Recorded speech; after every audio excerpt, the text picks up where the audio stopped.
சமீபத்தில் இந்தியாவில் மகளிர் கிரிக்கெட் உலகக்கோப்பை போட்டிகள் நிறைவடைந்திருக்கிறது. நேற்று நடந்த இறுதிப் போட்டியில் பல கோடி இந்தியர்களை மகிழ்விக்கும் விதத்தில் இந்திய மகளிர் அணி வென்று கோப்பையை முதன்முறையாக கைப்பற்றியிருக்கிறாங்க. இது இந்தியாவுக்கு பெருமை சேர்க்கிற ஒரு பெரிய வெற்றி. இதை பற்றி நம்முடைய சேனலில் எதுக்காக பேசுகிறோம்? ஏன்னா இதுலேயும் கூட சில மதவாதிகள் அவங்களுடைய மதத்தை பரப்புவதற்காக சில அபத்தமான வேலைகளை எல்லாம் பண்ணியிருக்காங்க.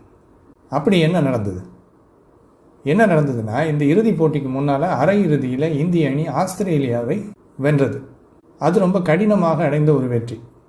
அந்த போட்டியில் ஜெமிமா ரோட்ரிகஸ் என்கிற நம்முடைய அணியின் வீராங்கனை ரொம்ப அபாரமாக ஆடி அந்த வெற்றிக்கு காரணமாக இருந்தாங்க. அதுக்காக அவருக்கு போட்டியின் இறுதியில் போட்டியின் நாயகி அப்படிங்கிற விருது வழங்கப்பட்டது. அந்த விருதை வாங்கிட்டு அவங்க பேசும்போது அந்த ஜெமிமா, இயேசுவுக்கு நான் நன்றி செலுத்துகிறேன் அப்படின்னு சொன்னாங்க. 25 வயது பெண் இந்த ஜெமிமா ரோட்ரிகஸ். இயேசுவுக்கு நான் நன்றி செலுத்துகிறேன், எனக்கு பல மன போராட்டங்கள் இருந்தது, அந்த சமயங்கள் எல்லாம் பைபிள் வாசனை எனக்கு உதவுச்சு அப்படின்னும் அந்த நேரத்தில் சொன்னாங்க. இது அவருடைய தனிப்பட்ட நம்பிக்கை. அதை அவர் பொது வெளியில் சொல்கிறதுக்கு அவருக்கு உரிமை இருக்குது. அதை நம்ம பாராட்டலாம். அவர் ஒரு நல்ல வீராங்கனை, அதுக்காகவும் நாம் அவரை பாராட்டணும். உண்மையை சொன்னால் அந்த அரையிறுதி வெற்றிக்கு பிறகு, ஆஸ்திரேலியாவை இந்தியா ஜெயித்ததுக்கு பிறகு பல மில்லியன் இந்தியர்கள் மத வித்தியாசம் எதுவும் பார்க்காம ஜெமிமா ரோட்ரிகஸை பாராட்டினாங்க. அது எல்லாமே மகிழ்ச்சி அளிக்கும் விஷயங்கள். ஆனால் பிரச்சனை என்னென்னா, ஜெமிமா இப்படி சொன்ன உடனே அதை எடுத்து கிறிஸ்தவங்க சமூக வலைதளங்களில் பரப்பி, இயேசு கிறிஸ்து வல்லமை உள்ளவர், அவரே ஜீவன் உள்ளவர், மனிதர்களின் முன்னே ஜெமிமா இயேசுவை அறிக்கை செய்திருக்கிறார், பரலோகத்தில் பிதாவின் முன்னே இயேசு ஜெமிமாவை அறிக்கை செய்வார் அப்படின்னு வழக்கம் போல் அவங்களுடைய மத பிரச்சாரத்தை ஆரம்பிச்சிட்டாங்க. அந்த ஜெமிமா ரோட்ரிகஸ் அப்படி நோக்கத்துலலாம் ஒன்றும் சொல்லலை. ஆனால் அவங்க சொன்னதை இந்த கிறிஸ்தவர்கள் எடுத்து தங்களுடைய மத பிரச்சாரத்துக்கு பயன்படுத்திகிட்டு இருக்கிறாங்க சமூக வலைதளங்களில்.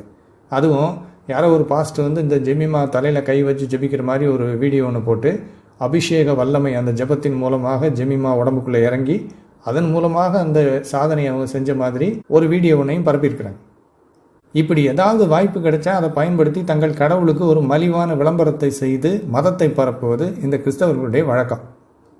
இந்த ஜெமிமா விஷயத்தில் மட்டும் இல்லை, ஏதோ ஒரு மாவட்டத்தில் ஒரு கிறிஸ்தவ மாணவி அந்த மாவட்டத்தில் முதல் மதிப்பெண் பெற்றிருக்கிறாங்க +2ல். அதை ஒன்றே பெருசாக காமிச்சு, கிறிஸ்தவ பெண்ணின் சாதனை, இயேசுவின் ஆசீர்வாதம் அப்படின்னு வீடியோ வெளியிட்டாங்க. அதே +2 தேர்வில் ஒரு இந்து பெண் மாநில அளவில் முதல் மதிப்பெண் பெற்றிருக்கிறாங்க. அதெல்லாம் இவங்களுக்கு கண்ணுக்கு தெரியல. மாவட்ட அளவில் ஜெயித்தது இயேசு கிறிஸ்துவின் வல்லமைக்கு ஒரு ஆதாரமாக. கொஞ்சம் யோசிச்சு பாருங்க. அந்த கிரிக்கெட் வீராங்கனை ஜெமிமா ரோட்ரிகஸ் இப்படி சொன்னதுனால இயேசு வல்லமை உள்ளவர், அவர் ஜீவன் உள்ளவர், அவர் கடவுள்னு அர்த்தமா? ஏன்னா இந்த கிறிஸ்தவங்க அந்த நோக்கத்தில் தான் அந்த வீடியோ பரப்பிக்கிட்டு இருக்கிறாங்க. இயேசு கிறிஸ்துவுக்கு வல்லமை இருக்குது, அவரை நம்பணும்னா வாழ்க்கையில் ஜெயிக்கலாம் அப்படின்னு. ஓகே, அப்போ இந்த ஜெமிமா ரோட்ரிகஸ் இயேசுவுக்கு நான் நன்றி செலுத்துகிறேன், என்னுடைய மனப்போராட்டங்கள் இருந்தப்போ பைபிள் வசனங்கள் எனக்கு உதவுச்சு அப்படின்னு சொன்னதுனால இயேசு கடவுள்னு நிரூபணம் ஆகுதா? ஆமாம். அப்படின்னா நேற்று இறுதிப் போட்டியில் ஜெமிமா ரோட்ரிகஸ் வெறும் 24 ரனில் அவுட் ஆகிட்டாங்க. ஃபீல்டிங் பண்ணும்போது ஒரு கேட்சை வேற தவற விட்டுட்டாங்க.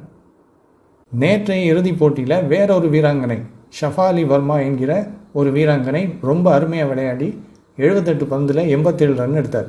அதுபோக 2 மிக முக்கியமான விக்கெட்டுகளையும் அவர் வீழ்த்தி ஆட்ட நாயகி விருது அந்த ஷஃபாலி வர்மாவுக்கு நேற்று கிடச்சிது. இறுதிப் போட்டியில், மிக முக்கியமான போட்டியில். அந்த ஷஃபாலி வர்மா ஒரு இந்து.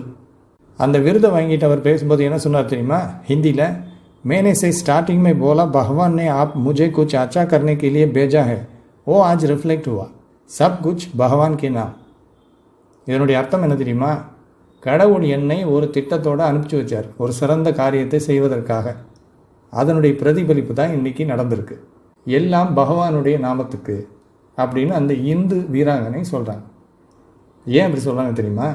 இந்த உலகக்கோப்பை போட்டியில் விளையாடுறதுக்கு ஆரம்பத்தில் அந்த ஷஃபாலி வர்மாவை டீமில் தேர்ந்தெடுக்கலை. டீமில் ஏற்கனவே தேர்ந்தெடுத்திருக்கிற ஒரு வீராங்கனைக்கு அடிபட்டுருச்சு. அதனால் கடைசி 2 போட்டிகளில் மட்டும் விளையாடுறதுக்கு வாய்ப்பு கிடைச்சிது. அதில் இந்த இறுதிப் போட்டியில் ஜெயிக்கிறதுக்கு அந்த பெண் எடுத்த ரன்ஸும் எடுத்த 2 விக்கெட்டும் காரணமாக இருந்திருக்கு. அதனால தான் ஆட்ட நாயகி விருது அவங்களுக்கு கொடுக்கப்பட்டிருக்கு. இதைத்தான் சொல்கிறார் இந்த ஹிந்தியில். என்ன ஒரு திட்டத்தோட கடவுள் அனுப்பிச்சி வச்சிருக்கார் பகவான், அதுதான் இன்னைக்கு நிறைவேறியிருக்கு அப்படின்னு. அப்போது இந்து மதத்தை சேர்ந்த ஒரு பெண் அவங்களுடைய நம்பிக்கைப்படி பகவான் ஒரு திட்டத்தோடு தன்னை அனுப்பி அதை நிறைவேற்றி இருக்கிறாருன்னு சொல்கிறாங்க. இது இவங்களுடைய நம்பிக்கை. இப்போ யோசிச்சு பாருங்கள், இந்த இந்து பெண் சொல்கிறத வச்சு இந்து கடவுள்கள் எல்லாம் உண்மையான கடவுள்கள், அவங்களுக்கெல்லாம் வல்லமை இருக்குது அப்படின்னு கிறிஸ்தவர்கள் ஒத்துக்குவாங்களா? அப்போ அரையிறுதி போட்டி நடந்த அன்னைக்கு இயேசு கிறிஸ்து வல்லமை உள்ளவராக இருந்திருக்கார். ஆனால் இறுதி போட்டி நடக்கிற அன்னைக்கு அவருக்கு வல்லமை குறைஞ்சிருச்சு, இந்து பகவானுக்கு வல்லமை அதிகமாகிடுச்சு.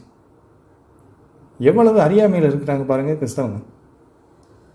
ஜெமீமா ரோட்ரிகஸ் இயேசுவுக்கு நன்றி செலுத்தியதற்கு காரணம் அவர் ஒரு கிறிஸ்தவர். அவருக்கு மன அழுத்தம் வந்தப்போ அவர் யார்கிட்ட ஜெபம் பண்ணியிருப்பார், வேண்டியிருப்பார்? அவர் யாரை கடவுள்னு நம்புகிறாரோ அவர் தான், அதாவது இயேசுவர்.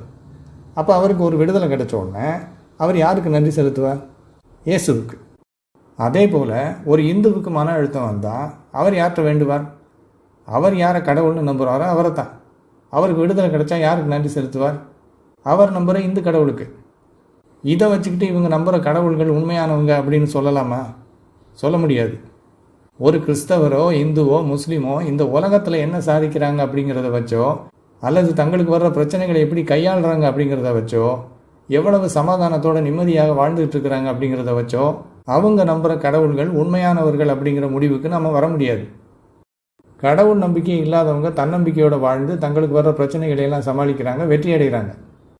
தன்னம்பிக்கை இல்லாதவங்களுக்கு தான் இயேசுவும் அல்லாவும் முருகனும் தேவை. இதில் ஒரு விஷயத்தை நல்லா கவனிங்க. இந்துக்கள் அவங்களுடைய கடவுள்களை நம்பினாலும் அதன் மூலமாக தங்களுடைய பிரச்சனைகள் தீர்ந்தாலும் அதை பெரும்பாலும் தங்களுக்குள்ளே வச்சுக்குவாங்களே தவிர அதை வெளியில் போய் அறிக்கை பண்ணிக்கிட்டு இருக்க மாட்டாங்க. ஒரு சிலர் தான் அதை வெளியில் பொதுவாக சொல்லுவாங்க. இப்போ சொன்னேன் இல்லையா, இந்த வீராங்கனை ஷெஃபாலி வர்மா. அதுபோல் இதே போட்டியில் தீப்தி சர்மா அப்படிங்கிற வேறொரு ஹிந்து வீராங்கனை மொத்த டோர்னமெண்ட்டோட போட்டி வீராங்கனை விருதை வென்றார். பிளேயர் ஆஃப் த டோர்னமெண்ட் விருது. அவர் நெத்தியில் குங்குமத்தோடு தான் முழு நாளும் விளையாடுறாரு. அவர் தன்னுடைய கடவுள் நம்பிக்கையை பற்றியெல்லாம் ஒன்றுமே பேசலை மைக்கை வாங்கி பேசும்போது. ஒருவேளை ஒரு சில இந்துக்கள் தங்களுடைய கடவுள் நம்பிக்கையை பொது வெளியில் அறிக்கை பண்ணாலும் கூட அதை எடுத்து இந்துக்கள் சமூக வலைதளங்களில் பரப்பி தம்பட்டை அடிக்கிறது கிடையாது. ஆனால் கிறிஸ்தவங்க பார்த்திங்கன்னா, யாராவது ஒரு கிறிஸ்தவர் வாழ்க்கையில் வெற்றி அடைஞ்சிட்டார், அவர் சாதிச்சிட்டார் அப்படின்னா அவர் சொல்கிறதை எடுத்து இப்படி சமூக வலைதளங்களில் பரப்பி இயேசு கிறிஸ்து வல்லமை உள்ளவர், அவர் ஜீவன் உள்ளவர் அப்படின்னு சொல்லி விளம்பரப்படுத்துகிறாங்க. இதுக்கு காரணம் என்ன? காரணம் என்னென்னா, அவங்களுடைய கடவுள் அவ்வளவு பலவீனமானவர். இவங்க இப்படி மலிவாக விளம்பரம் கொடுத்தாதான் அவரை பற்றி மற்றவங்க தெரிஞ்சுக்குவாங்க, இல்லைன்னா தெரிஞ்சுக்கிறதுக்கு வாய்ப்பு இல்லை. சரி, எப்படி பார்த்தாலும் இந்த ஜெமீமா ரோட்ரிகஸ் என்கின்ற வீராங்கனை இயேசுவுக்கு நன்றி செலுத்தினார் தன்னுடைய சாதனைக்காக அப்படிங்கிறத வச்சுக்கிட்டு இயேசு வல்லமை உள்ளவர் என்றோ அவர் கடவுள் என்றோ சொல்ல முடியாது.